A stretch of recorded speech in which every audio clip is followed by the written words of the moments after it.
Delhi double murder, इसी case में बड़ा खुलासा हुआ है और अब विस्तार से आगे का एजेंडा में इसी खबर से हम शुरुआत करने जा रहे हैं। दिल्ली डबल मर्डर केस में बड़ा खुलासा यह हो रहा है कि जो नाबालिग है वही हत्या का मास्टरमाइंड है। सूत्र ये जानकारी दे रहे हैं। और इतना ही नहीं, आपको बता दें, स्कूटी सवार नाबालिग नजर आ रहा था सीसीटीवी में, उसी ने सुपारी दी थी हत्या के लिए। नाबालिग ने ही शूटर को टारगेट की जानकारी दी थी। आरोपी ने 17 दिन पहले पूरी प्लानिंग कर ली थी कि आखिरकार हत्या कैसे करवानी है, और 2-3 दिन से आकाश की हत्या की कोशिश की जा रही थी। यह भी जानकारी सामने आ रही है सूत्रों के हवाले से। देखिए, जो नाबालिग आरोपी है फिलहाल पुलिस हिरासत में है। पुलिस लगातार इससे पूछताछ कर रही है और उसी पूछताछ के जरिए यह तस्वीर धीरे धीरे कर अब साफ हो रही है कि असली मास्टरमाइंड वही नाबालिग।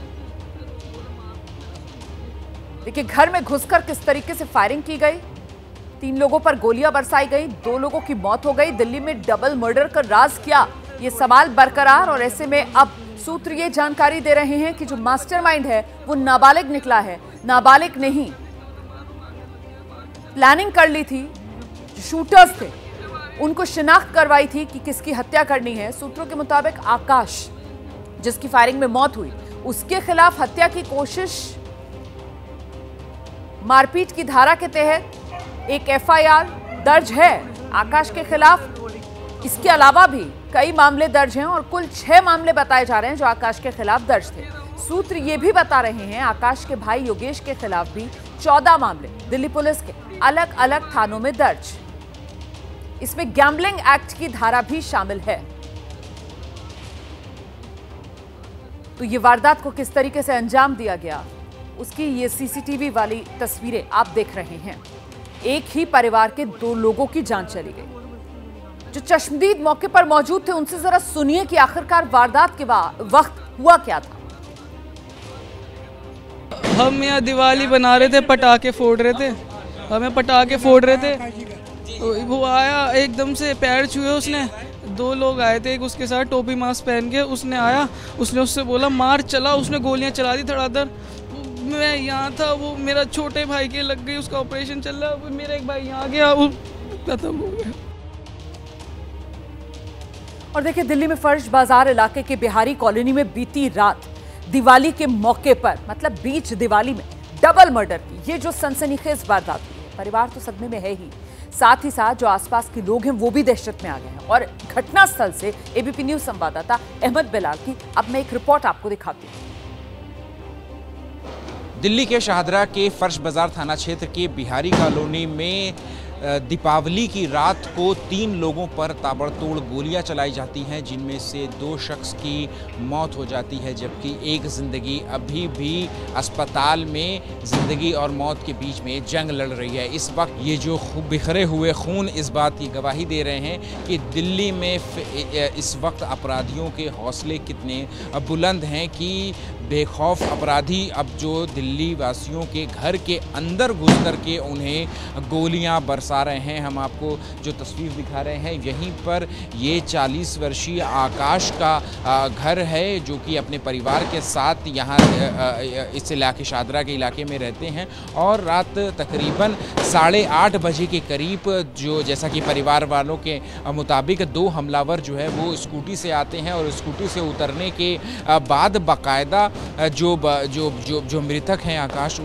उनके पैर छूते हैं और पैर छूने के बाद ताबड़तोड़ जो है वो गोलियां चला देते हैं। और गोलियां चलाते हुए वो घर के अंदर तक भी जो है वो घुस जाते हैं और घर के अंदर घुस करके वो जो है वो और गोलियां जो है वो चलाते हैं। और ये जो जिस तरीके से खून यहाँ पर जो है आप भरा हुआ देख रहे हैं, और जो जिले के जो वरिष्ठ पुलिस अधिकारी हैं, इसके अलावा फॉरेंसिक टीम भी जो है वो यहाँ पर मौके पर मौजूद है और मौके से जो सैंपल्स की जांच है वो यहाँ पर की जा रही है। अभी फ़िलहाल जो फैमिली है जो मृतक की, वो बेहद गमज़दा हैं। जो मृतक की माँ और जो है वो माँ जो है वो यहाँ पर हैं।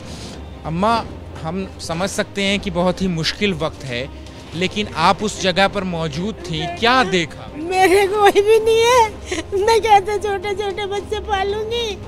मेरा आदमी भी पहले मरवा दिया अब बेटा मेरे कैसे पालूंगी, छोटे छोटे बच्चे हैं, मैं क्या करूंगी बताओ। यहाँ पर दिल्ली की कानून व्यवस्था किस तरीके से चरमराई हुई है, इसका जीता जागता सबूत जो है वो इस वक्त यहाँ पर देखने को मिल रहा है, जहाँ पर बेखौफ अपराधी जो है वो अब यहाँ घर में घुस करके इस तरीके की वारदात को और इस तरीके के कत्लेआम को अंजाम दे रहे हैं। जहाँ पर जो है वो दीपावली में जहाँ पर ये पूरी गली एक तरीके से रोशन थी, वहाँ पर 8:30 बजे के करीब जो है वो यहाँ पर आते हैं और फिर उसके बाद आकर के ताबड़तोड़ जो है वो गोली बरसाते हैं। और आगे सीधे आपको लेकर चलते हैं, हमारे साथ हमारे सहयोगी मनोज वर्मा इस वक्त मौजूद है। जरा मनोज से ही समझते हैं। मनोज, ये डबल मर्डर की गुत्थी सुलझ गई क्या? सूत्र जैसे कि बता रहे हैं कि नाबालिग ही मास्टरमाइंड, आखिरकार वजह क्या बताई जा रही है डबल मर्डर? मनोज। बिल्कुल, देखिए रोमाना, सूत्रों का साफ तौर पर यह कहना है कि इसके पीछे पैसों का लेन देन है और जो नाबालिग है उसको पुलिस ने पकड़ लिया है, उससे लगातार पूछताछ की जा रही है और जो नाबालिग है वही इस पूरे हत्याकांड का मास्टरमाइंड भी है। उसी ने शूटर को हायर किया था और करीब 17 दिन से यहाँ पर लगातार रैकी की जा रही थी और ये प्लान 17 दिन पहले हो गया था। 2-3 दिन से ये जो नाबालिग है और उसका जो साथी शूटर है वो आकाश को मारने के लिए घूम रहे थे और कल जिस वक्त आकाश यहाँ पर मौजूद थे, अपने परिवार के साथ दीपावली मना रहे थे, उसी वक्त वो नाबालिग शूटर के साथ यहाँ पर पहुंचा। पहले पैर छुए हैं शूटर ने, उसके बाद जो शूटर था वो घर के अंदर घुस करके आकाश को गोली मारी। इसके अलावा जो आकाश का भतीजा था उसको भी गोली मारी और जो आकाश का बेटा है वो भी इस वक्त जिंदगी और मौत के बीच अस्पताल में जूझ रहा है। फिलहाल पुलिस का साफ तौर पर यह कहना है कि कई टीमें बनाई गई हैं शूटर्स को पकड़ने के लिए। जो नाबालिग है उसको पकड़ा जा चुका है, उससे लगातार पूछताछ की जा रही है और जो शूटर है उसको पकड़ने के लिए भी पुलिस की जो कोशिश है वो लगातार जारी है। और पुलिस का यही कहना है कि शूटर के पकड़ में आने के बाद और चीज़ें साफ हो पाएंगी कि आखिरकार क्या सिर्फ यही दोनों लोग इस पूरे हत्याकांड में इन्वॉल्व थे या इसके अलावा भी कोई और लोग इसमें शामिल थे। रंजिश पुरानी थी क्या?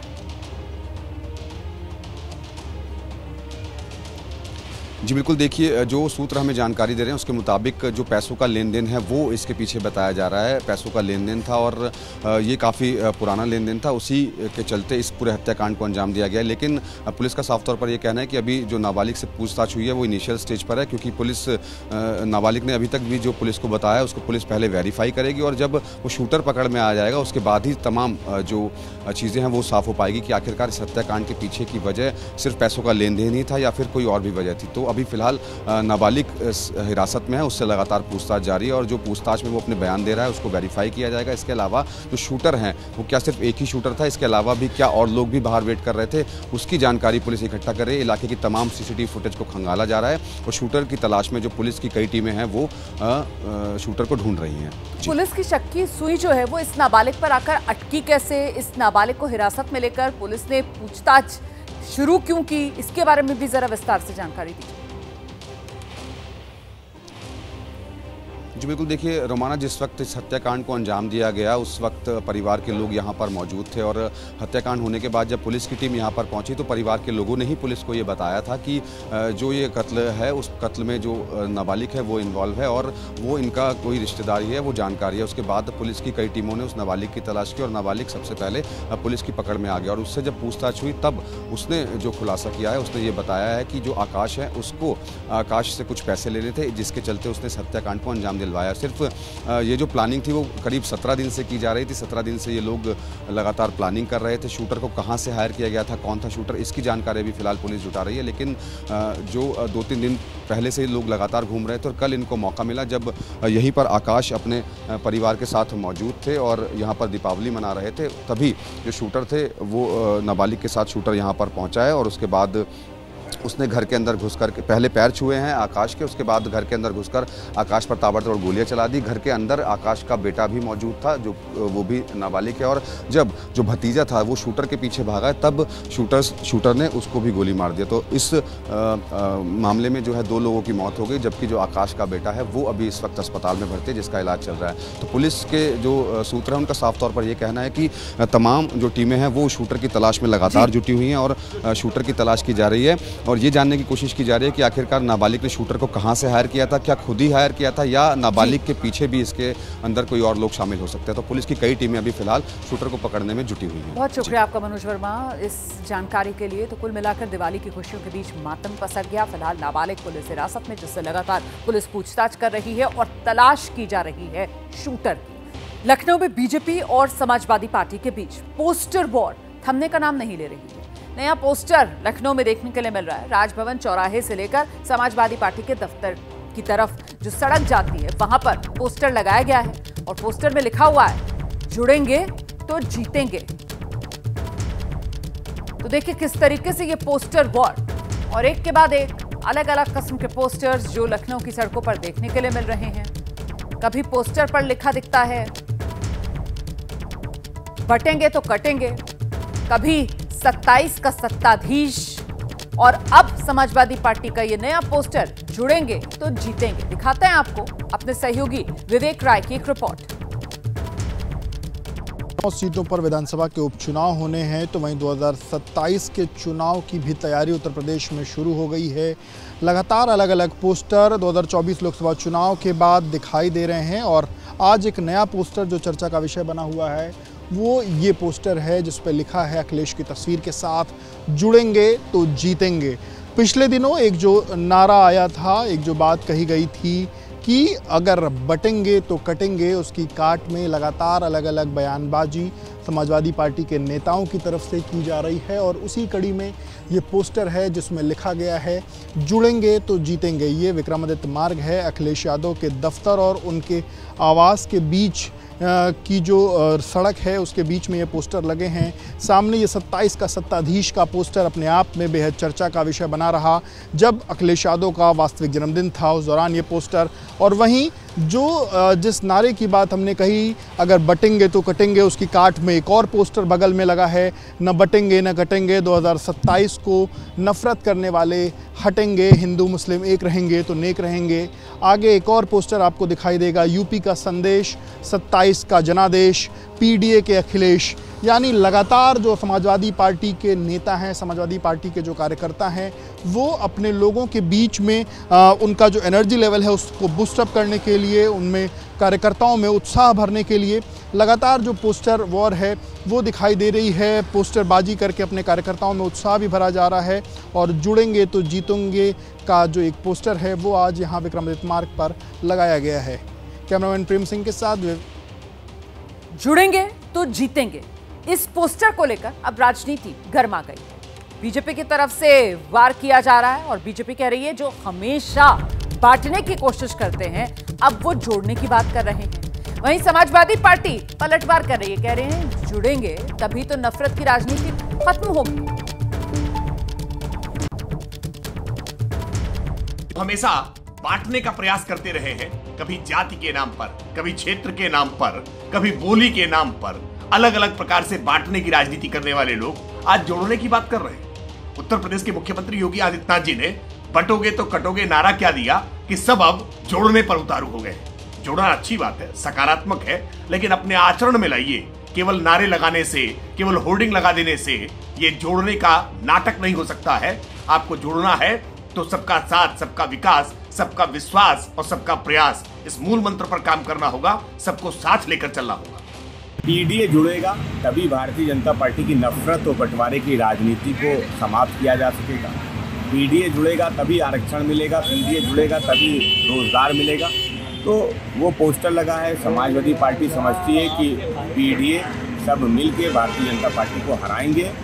लोकसभा चुनाव में भाजपा की ताकत कम हुई है, समाजवादी पार्टी की ताकत बढ़ी है। बाई इलेक्शन में 9 की 9 सीट समाजवादी पार्टी जीतेगी। 2027 में भी समाजवादी पार्टी पीडीए मिलकर भारतीय जनता पार्टी को हराएगी। और आइए सीधे आपको लेकर चलेंगे लखनऊ से हमारे सहयोगी विवेक राय इस समय हमारे साथ मौजूद हैं और जरा विवेक से ही जानते हैं। विवेक, ये तो अब नारों और पोस्टर्स के जरिए भी डाल पात वाली राजनीति, जाहिर सी बात है सामने उपचुनाव है, इसीलिए ये सियासी पारा हाई है।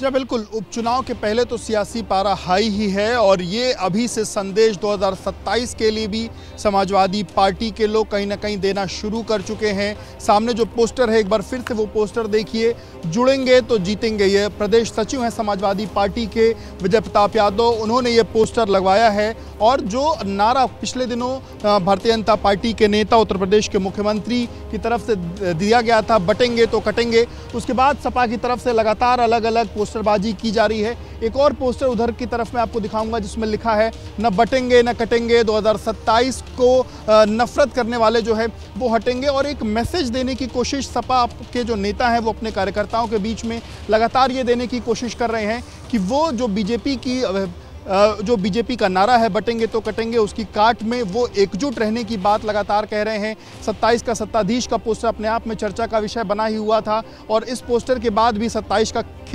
खेवनहार का पोस्टर हमने देखा, जो निषाद पार्टी के मुखिया रहे, उनका पोस्टर लगाया गया था। उत्तर प्रदेश में उपचुनाव के पहले पोस्टर से कहीं ना कहीं राजनीति जो है वो गर्म है और पोस्टरबाजी करके जो तमाम अलग अलग राजनीतिक दलों के जो नेता हैं, कार्यकर्ता हैं, वो अपने लोगों को, अपने कार्यकर्ताओं को कहीं ना कहीं बूस्टअप कर रहे हैं। उनको उनका जो एनर्जी लेवल, साथ ही साथ विवेक राय सही कह रहे हैं आप, मनोबल बढ़ाने की कोशिश की जा रही है ना, और पोस्टर वॉर के जरिए साथ ही साथ ये जो एक सियासी संदेश और सियासी लकीर अपनी खींचने की कोशिश की जा रही है वो भी साफ नजर आ रहा है।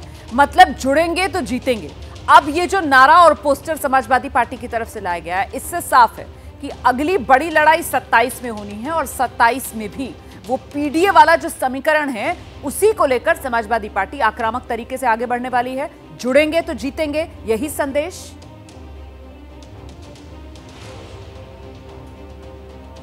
बिल्कुल, जुड़ेंगे तो जीतेंगे के संदेश के साथ ही समाजवादी पार्टी आगे बढ़ने वाली है। ये संदेश पिछले कुछ दिनों से लगातार अखिलेश यादव, उनकी पार्टी के लोग ये बात कह रहे हैं। ये बात अलग अलग पोस्टरों के माध्यम से भी बताई जा रही है। 27 का सत्ताधीश का एक पोस्टर लगा करके एक मैसेज उनके नेता, उनके कार्यकर्ताओं द्वारा दिया जा चुका है कि 27 में क्या होने जा रहा है। इस तरीके की बात उनके नेता जो हैं वो अपने कार्यकर्ताओं के बीच में जाकर दे रहे हैं। और जुड़ेंगे तो जीतेंगे की बात, क्योंकि जो हमने देखा समाजवादी पार्टी की तरफ से जो उनका जो रिएक्शन भी आया उसमें यही बात कही गई कि हमको सबको जोड़ना है और सबको जोड़कर ही कहीं ना कहीं जो राजनीति है उसमें आगे बढ़ा जा सकता है। सबको जोड़कर ही ये जो चुनाव है वो जीते जा सकते हैं। सबको जोड़ने के बाद ही उपचुनाव में कहीं ना कहीं सपा अगर उसको बढ़त पानी है तो वो जीत सकती है। 27 में अगर सबको वो जोड़ेगी तभी 27 में उसकी जो नाय है वो कहीं ना कहीं पार लग सकती है। तो कहीं ना कहीं जोड़ने की राजनीति पर ये आज का पोस्टर है। और जो एक बटे हुए तो कटोगे का नारा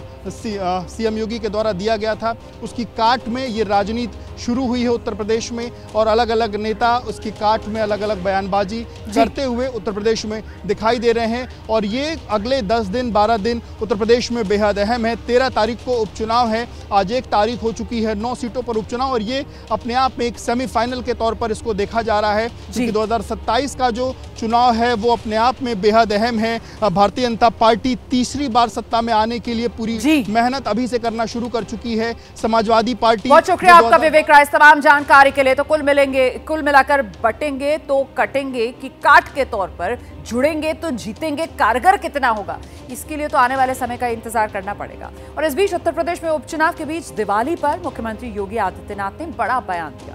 उन्होंने कहा कि समाज को बांटने वालों में रावण और दुर्योधन का डीएनए है, हमें एकजुट और सतर्क रहना होगा। उन्होंने कहा कि जाति और धर्म के नाम पर बांटा जा रहा है, अराजकता पैदा करने की कोशिश हो रही है और लोग जो ऐसा काम कर रहे हैं उनमें रावण और दुर्योधन का डीएनए।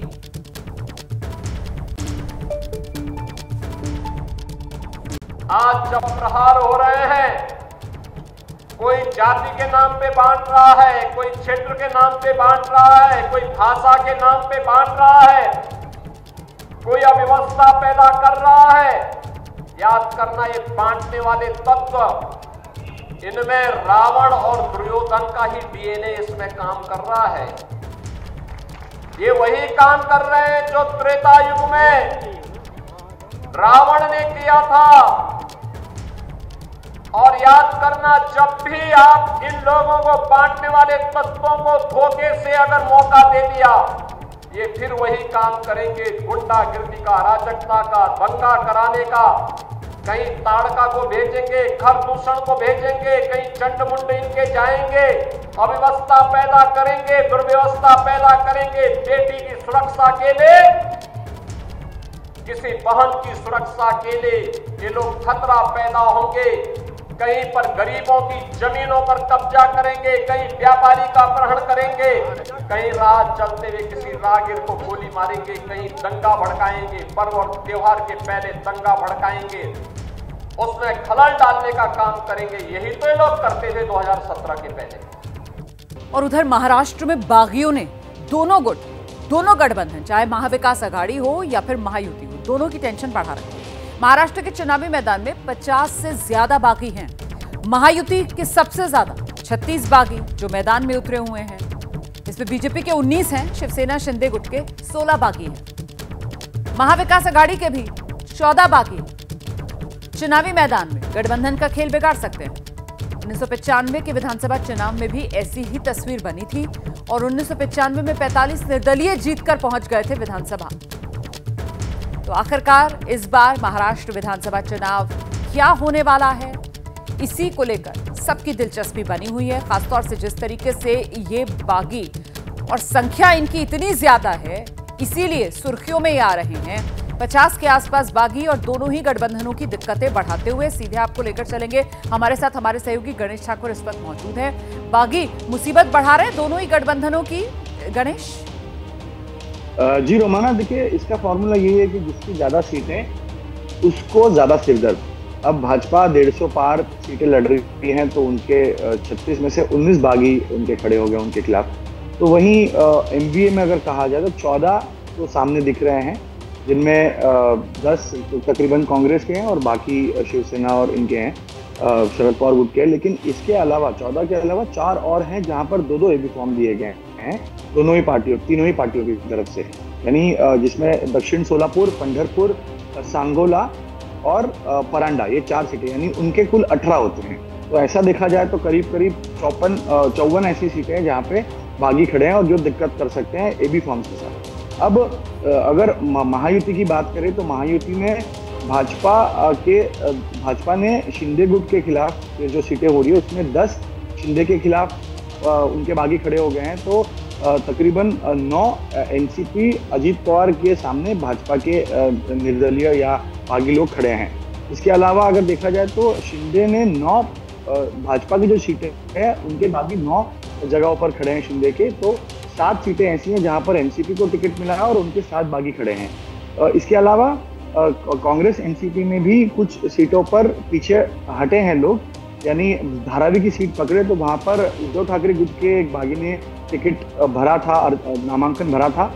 तो वहां पर ज्योति गायकवाड़, जो वर्षा गायकवाड़ की बहन है, जो मुंबई की अध्यक्षा है कांग्रेस की, उनके खिलाफ शिवसेना ने अपना जिसने बगावत की थी उसने अपना नामांकन वापस ले लिया है। तो सबको समझाने का काम चल रहा है। नागपुर में देवेंद्र बैठे हैं, महाराष्ट्र की मुंबई में सीएम बैठे हैं, तो वही तीनों पार्टी के प्रमुख भी सलाह मशवरत करके आगे चर्चा करके इनको शांत करने के अगले 2 दिन में प्रयास किए जाएंगे और शांत होंगे, ऐसी उम्मीद जताई है। बिल्कुल 4 तारीख पर नजर रहेगी जब नामांकन वापस लेने की अंतिम तिथि है, और ऐसे में तब तक कौन कितने बागियों को समझा बुझाने में कामयाब हो जाता है, काफी हद तक महाराष्ट्र विधानसभा चुनाव में हार और जीत इस पर भी निर्भर करने वाली है।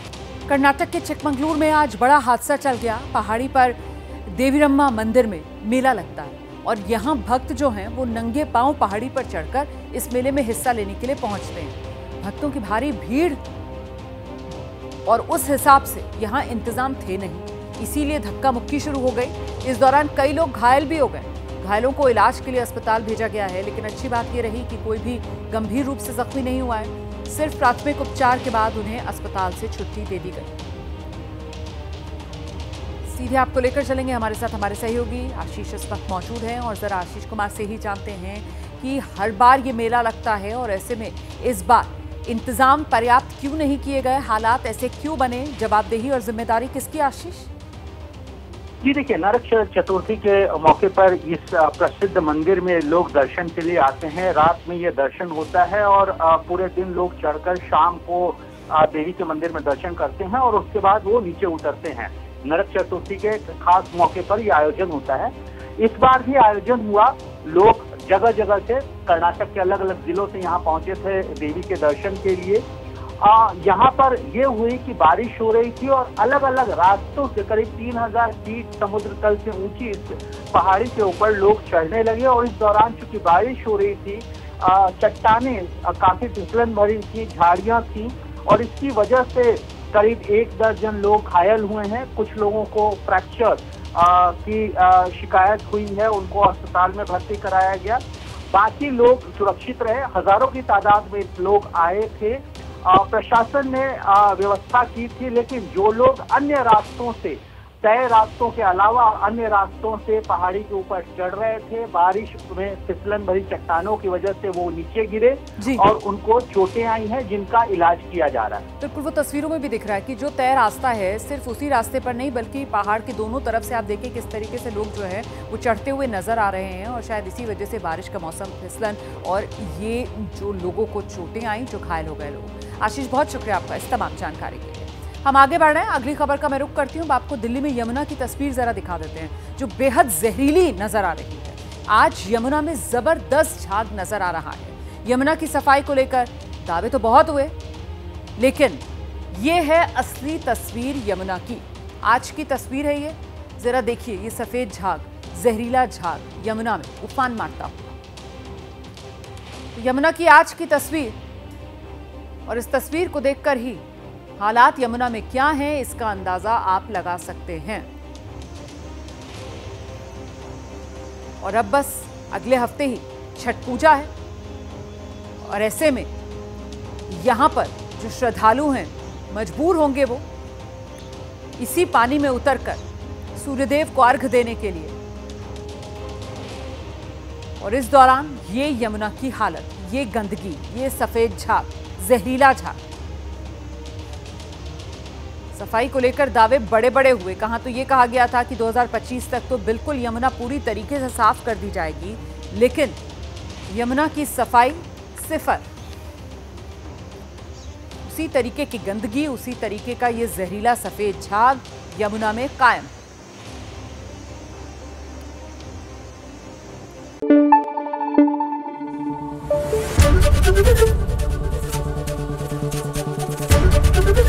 एबीपी न्यूज आपको रखे आगे।